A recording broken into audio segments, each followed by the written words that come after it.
y va? Bonjour à tous, je crois qu'il est 9h30. Le temps que tout le monde arrive, mais on est très très timé, je crois, dans les conférences. Donc, On démarre ? Ok. Donc, je me présente, Corinne Ramonet, responsable du service énergie de Grand Lyon Habitat. Grand Lyon Habitat, un office public d'habitation où on gère à peu près 26 000 logements. Sur ces 26 000 logements, on a à peu près 60% de logements en chauffage collectif et 40% en chauffage individuel. Bonjour, donc moi je suis Pascale Lair, je suis directrice de la prescription nationale pour Atlantique Solutions Chaufferie, donc la filiale qui s'occupe de la boucle eau chaude en collectif ou en tertiaire. Et aujourd'hui, nous allons vous parler d'un projet que nous avons mené conjointement, qui est une rénovation BBC du parc Grand Lyon Habitat pour installer des modules thermiques d'appartements. Donc, je vais vous parler du programme de renouvellement urbain sur le secteur de la sauvegarde. Donc, ce renouvellement urbain vient poursuivre le premier projet de renouvellement urbain qui a été engagé en 2003 sur le plateau de la Duchère. Et ça a été une mutation profonde du quartier. Donc la Duchère était, comme la Sauvegarde, un quartier qui a été édifié dans les années 60 et qui était marqué par un urbanisme de bar avec une faible activité économique et une fragilité socio-économique. Toute cette réhabilitation et ces aménagements, donc la qualité du travail qui a été effectué dans ce cadre de ce projet, a permis à la Duchère d'être labellisée Écoquartier 2013. Donc la sauvegarde, c'est poursuivre cette transformation qui avait déjà démarré sur la Duchère. Avec des objectifs. L'objectif de la sauvegarde, c'est de désenclaver le quartier et le relier au secteur du plateau de la Duchère, d'Écully et de Champagne.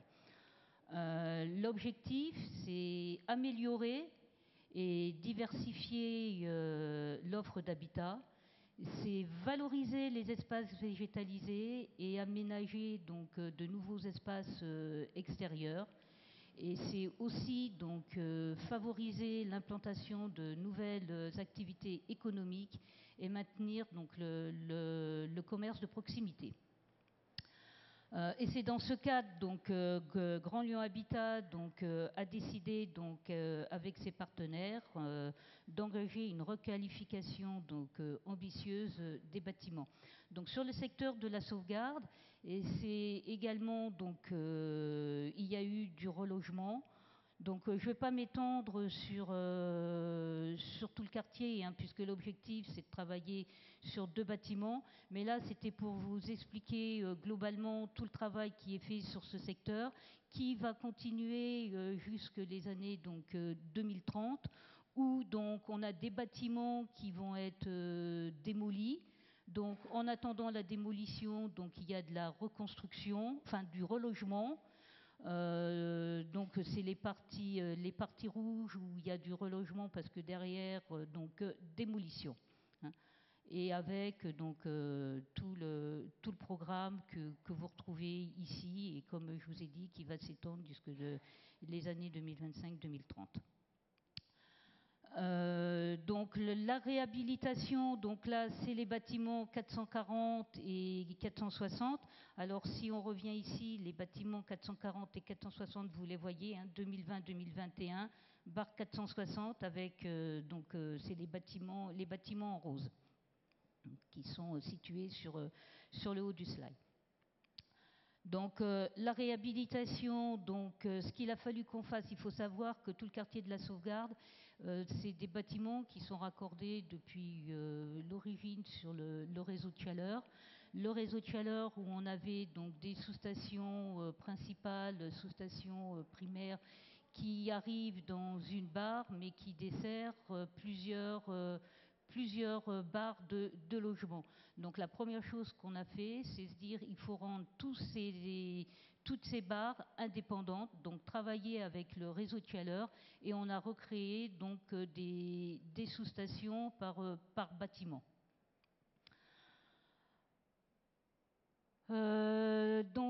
Après, l'objectif de cette réhabilitation, dans un premier temps, c'est l'enjeu principal, c'est de maintenir l'attractivité de ce quartier, mais c'est surtout l'amélioration de la performance thermique de nos bâtiments, avec donc une maîtrise des charges d'énergie pour les locataires, puisqu'il faut savoir que là-bas, la population, c'est des personnes très, très pauvres, donc qui ont du mal à payer les loyers, les charges. Donc aujourd'hui, c'est la maîtrise des charges pour ces locataires, mais c'est également donc leur apporter un confort thermique au niveau de leur logement, puisque bon, c'est des bâtiments qui méritent et qui ont vraiment le besoin d'une réhabilitation, avec donc isolation par l'extérieur, remplacement donc des menuiseries et donc la reprise du chauffage et de la distribution. Donc c'est une opération vraiment très lourde, avec un programme qui a été ambitieux. D'abord, on peut voir que les sommes engagées, donc c'est 6 650 000 euros TTC, qui représentent un ratio par logement de 66 500 euros du logement, et ce qui n'est pas anodin. Voilà, donc dans cette réhabilitation, donc au niveau des parties communes, on a dit donc c'est la reprise de la ventilation. Donc aujourd'hui, on avait une ventilation classique, naturelle. Donc là, c'est venir mettre une mise en place d'une ventilation naturelle, donc assistée, pour améliorer donc le renouvellement d'air dans les logements. C'est la restructuration du système de chauffage. Donc on avait plusieurs solutions. C'est se dire aujourd'hui, donc dans ces logements, comme je vous ai dit tout à l'heure, c'est réseau de chaleur pour le chauffage, mais au niveau donc de l'eau chaude sanitaire, c'est eau chaude sanitaire avec des chauffe-bains gaz. Donc les logements, aujourd'hui, notamment dans les cuisines, donc le chauffe-bain était dans les cuisines, c'est se dire faire gagner un petit peu de place pour nos locataires. Donc aujourd'hui, on est parti sur une solution donc, qui va être décrite après par Pascal d'Atlantique. On est parti sur des modules d'appartements donc, pour le chauffage et l'eau chaude, donc avec suppression des chauffe-bains, donc gain de place pour les locataires, et du coup donc ils gagnent aussi au niveau de leur abonnement au gaz, puisque plus besoin donc d'abonnement gaz. Donc ces modules d'appartements ont été installés sur les gaines palières, et donc on le verra dans le descriptif donc, du module d'appartement, mais du coup ça nous a évité de retirer des colonnes de CS, mais on reviendra dessus. Après, donc, du fait de ces travaux, on en a profité donc, pour refaire un désembouage des installations, un équilibrage, et donc voilà, après remplacement des colonnes, intervention sur les gaines situées dans cuisine et salle bain et les salles de bain. Donc là, je vais laisser la parole donc, à Pascal pour vous décrire un petit peu le module MTA, et après on reviendra un petit peu sur les avantages, les inconvénients, tout ça. Voilà, à toi Pascal. Merci Corinne. Donc en effet, vous avez vu le contexte et les objectifs de Grand Lyon Habitat. Et ensemble, on a réfléchi à la meilleure solution par rapport à leurs problématiques. Et on s'est dit que compte tenu de l'existant, la solution qui pouvait être pérenne, ce sont les modules thermiques d'appartement. Alors, pour commencer, je rappelle juste ce que c'est un MTA. Donc un MTA, en fait, on a une génération de chaleur, donc on peut soit coupler ça avec une chaufferie, soit à partir d'une sous-station de réseau de chaleur. Nous allons monter du réseau primaire, en fait. Donc on a un ballon de stockage d'énergie primaire pour amortir ou pas la la puissance de la sous-station. Donc ce réseau primaire donc de tubes va monter dans les logements, puisque c'est au niveau du logement que nous allons avoir la gestion du chauffage et de l'eau chaude. C'est donc une solution individuelle à partir d'une génération collective. Donc cette solution, on a vu, permet au niveau des colonnes d'avoir moins de distribution, et notamment s'affranchit de la boucle d'eau chaude et de ses pertes, ce qui est aussi très intéressant d'un point de vue énergétique. Par contre, dans les MTA, il y a plusieurs produits dans les MTA. Les MTA sont plus ou moins simples selon le besoin de l'installation. Compte tenu de l'objectif du maître d'ouvrage, le choix s'est porté sur un MTA avec un certain nombre de bénéfices techniques pour répondre. Déjà, il ne fallait pas oublier que la première chose, c'était de remplacer l'eau chaude sanitaire. Les occupants étaient habitués à un confort individuel avec leur chauffe-bain. L'idée, c'était de restituer ce confort à l'occupant tout en amenant des économies d'énergie. Donc ça, c'est un MTA. Vous voyez, il y a un échangeur, il y a donc de l'hydraulique, des vannes, tout un ensemble qui permet de faire le choix eau chaude ou chauffage. Et donc déjà, première chose, s'occuper de l'eau chaude sanitaire. Et donc comme on avait des chauffe-bains, on voulait la réactivité, on voulait le confort. Donc on a choisi ce module STC qui permet une grande réactivité d'eau chaude par sa conception, avec un échangeur surdimensionné qui permet d'avoir 24 litres minutes à 40 degrés. Et puis une très forte réactivité ECS de par sa conception, puisqu'en une seconde, on fait 10 à 50 degrés. Donc on garde ce confort de l'instantané quelque part. Pourquoi tout ça? C'est parce qu'en fait, à l'intérieur, il y a une sonde immergée au cœur de l'échangeur. C'est un système breveté qui nous permet de justement avoir toujours cette réactivité immédiate. Et puis, on a toujours un petit débit aussi qui permet aussi de ne pas attendre que tout l'échangeur soit réchauffé. Donc ça, c'était la partie eau chaude sanitaire, comment répondre aux besoins du maître d'ouvrage. L'autre partie, c'était le chauffage. Donc sur le chauffage, là aussi, il y avait une contrainte qui était le plancher chauffant, n'est-ce pas, Corinne? Donc raccorder un plancher chauffant, c'est une loi d'eau particulière et des températures particulières. Donc là, il faut un MTA avec de l'intelligence. Et là aussi, le micro STC embarque de l'intelligence qui nous permet de faire du chauffage régulé. La température peut tout à fait s'adapter au plancher chauffant. 50-30 en l'occurrence, je pense. C'est ça. Pourquoi? Parce qu'à l'intérieur, il y a une régulation PID à loi d'eau auto-adaptative. Donc ça, c'est particulièrement spécifique, mais aussi tout à fait adapté aux besoins de ce chantier. Il y a une fonction apprentissage et un circulateur donc au rendement à vitesse variable, tout ça pour s'adapter aux circonstances. La loi 2 peut être aussi pilotée par logement avec la régulation et la vanne de voie modulante et la vanne bypass. Donc voilà pourquoi nous avons fait ce choix de ce modèle STC qui en plus est complètement isolé. Parce qu'on verra dans les retours d'expérience, le MTA c'est bien, mais il faut absolument une très très bonne isolation de l'appareil pour ne pas créer de la chaleur au sein des logements. C'est quand même primordial. Donc il est tout isolé, y compris la partie échangeur. Alors tout ça c'est très bien, mais finalement le MTA en rénovation, comment faire? Parce que là il y avait un niveau BBC qui était attendu, donc un label. Mais quand on passe dans les moteurs de calcul RT Rénovation, le MTA n'est pas pris en compte, donc casse-tête. Nous avons donc décidé d'engager une procédure de titre 5 opération, grâce à la volonté du maître d'ouvrage. Et c'était aussi le retour d'expérience qu'on voulait vous faire, c'est comment ce titre 5 opération peut s'opérer. Déjà, c'est par étapes. Il faut constituer une demande de titre 5 opération, l'envoyer justement au ministère, à RT titre 5, puis il y aura une préanalyse du dossier, un agrément qui est donné par la DHUP, un élément de question-réponse, donc il faut aussi prendre ça dans l'espace-temps, et puis les experts de la commission vont donner leur validation. Donc tout ça dans votre espace-temps de chantier, c'est 3 à 6 mois. Alors, ceux qui sont rompus au système du titre 5, finalement, c'est extrêmement rapide. Nous avons des instructions de titre 5 beaucoup, beaucoup plus longues quand on ne fait pas des titres 5 opérations. Mais dans votre projet, c'est quand même à prendre en compte.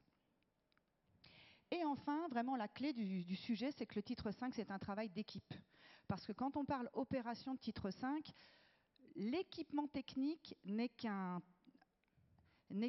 composant d'un tout. Puisque le titre 5 portant sur l'opération, on va reprendre l'ensemble des facteurs et finalement comment cet équipement technique s'intègre, ce n'est qu'une composante du système.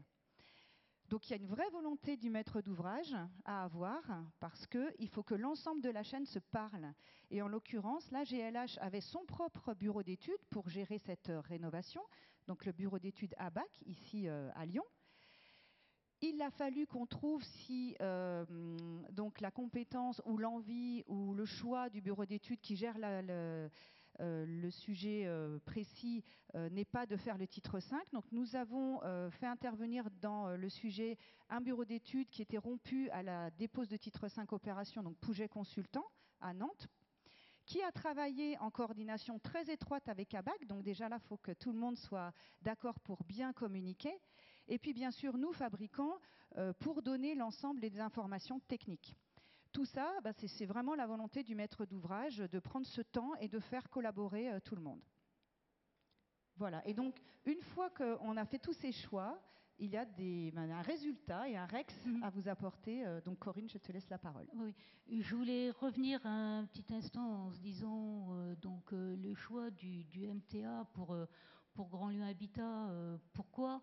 Je veux dire, on aurait pu effectivement, via le réseau de chaleur, se dire on va passer sur de l'eau chaude collective faite à partir de la sous-station et aller directement dans les logements, ce qu'on fait habituellement quand on a une chaufferie gaz ou une sous-station. Le gros problème qu'on a aujourd'hui sur toutes ces réhabilitations, c'est que quand les locataires ont eu l'habitude d'avoir un chauffe-bain gaz ou un cumulus, ils ont l'habitude donc d'avoir de l'eau chaude directement. Et aujourd'hui, quand on passe en collectif, c'est les gros problèmes qu'on rencontre et la remontée des locataires. Ça a été aussi pourquoi ce choix du MTA, en se disant, c'est un module où ça nous évite de retirer nos réseaux eau chaude, donc on tire deux tuyaux au lieu de 5. Et en plus, les locataires restent habitués à ce temps délai d'arrivée d'eau chaude qui est très court. Voilà. Après, donc, comme je vous l'avais dit au départ, c'était l'objectif, donc la diminution des besoins énergétiques. Du fait de cette réhabilitation, on a une réduction des consommations. Donc on revoit là, par contre, passer en eau chaude collective au niveau des charges aux locataires, il se retrouve avec un poste de charge supplémentaire qui est l'eau chaude, puisque nous, les bailleurs, quand on fait payer les charges des locataires, on doit distinguer les différents postes de charge, et on a le poste chauffage et le poste eau chaude qui doit ressortir. Là, je vous ai fait un petit schéma évolution de la quittance où vous voyez un petit peu avant et après. Aujourd'hui, le après, le loyer augmente puisque à travers ces charges des locataires, on a et on peut faire intervenir la troisième ligne de quittance, qui se retrouve dans le loyer. La part chauffage, on s'aperçoit qu'elle diminue. L'électricité et gaz réseau au niveau d'eau chaude, ça c'est un poste qui disparaît au niveau de l'abonnement gaz. Donc on a l'eau chaude collective qui intervient et le poste eau froide en plus. Mais globalement, c'est un maintien des charges pour les locataires. Là au niveau des laits, je regarde un petit peu. L'engagement de Grand Lyon vis-à-vis, on a pris un engagement critère d'excellence. Tous ces modules d'appartements, le suivi de la performance sera instrumenté avec la pose de compteurs, puisque le module MTA permet de venir poser un compteur d'énergie et un compteur eau chaude sanitaire pour bien pouvoir quantifier et expliquer aux locataires au niveau des consommations. On a pris également sur cette réhabilitation un commissionneur qui a été là en amont des études et qui est là aussi jusqu'à 2 ans après réception, et justement pour pouvoir faire un suivi de la performance de cette réhabilitation, de cette résidence, et expliquer si jamais on n'obtient pas les attendus, essayer d'expliquer pourquoi. Mais l'objectif, c'est de se rapprocher le plus possible des études et ce qui a été annoncé aux locataires. Il y a également un accompagnement des locataires au niveau de cette réhabilitation pour leur expliquer un petit peu comment vivre dans leur appartement, puisque nouveaux équipements, et les accompagner dans leur démarche et dans leur comportement pour mieux vivre leur logement.